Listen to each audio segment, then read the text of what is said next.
রমজান মাসে ইফতারে বেগুনি পেঁয়াজু এসব তো প্রায় প্রতিদিনই থাকে, আর সারাদিন রোজা রেখে এগুলো তৈরি করাও একটু কষ্টকর হয়ে যায়। তাই আজ ভিন্ন একটি আইটেম নিয়ে চলে এলাম। তো আসসালামু আলাইকুম everyone, welcome to Anuraj cooking studio. আজকে আমি বানাবো একদম ঝটপট নরম আর মজার ডেজার্ট রমজান স্পেশাল রসমালাই পিঠা, যেটা খেতে খুবই টেস্টি অ্যান্ড বানানোও অনেক ইজি। তো চলুন কথা না বাড়িয়ে আজকের রেসিপিটি শুরু করি। তো প্রথমে 1 কাপ আতপ চাল ভালো করে ধুয়ে 3 থেকে 4 ঘন্টা ভিজিয়ে রেখেছিলাম। তারপর পানি ঝরিয়ে এটা একটা ব্লেন্ডারের জারে নিয়েছি। তারপর 2 থেকে 3 চামচ টক দই, হাফ কাপ নারকেল কোড়া, হাফ কাপ চিনি আর অল্প অল্প লিকুইড দুধ দিয়ে একটা ঘন পেস্ট তৈরি করে নিব।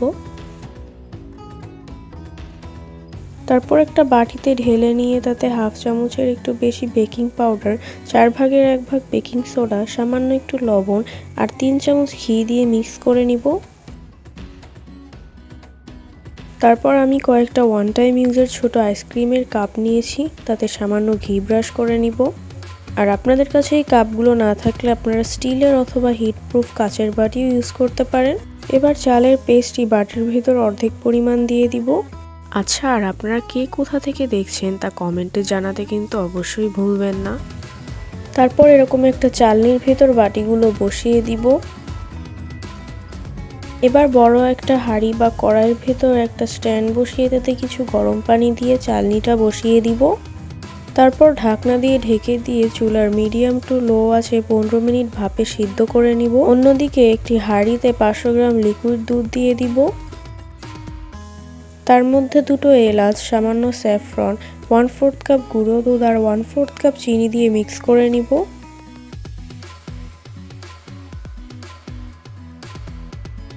তারপর উপর থেকে কিছু ড্রাই ফ্রুট ছড়িয়ে দিয়ে দুধটা জাল করে ঘন মালাই তৈরি করে নিব। এই যে আমাদের মালাই রেডি হয়ে গিয়েছে। এবার 15 মিনিট পরে চুলা থেকে পিঠাগুলো নামিয়ে নিব।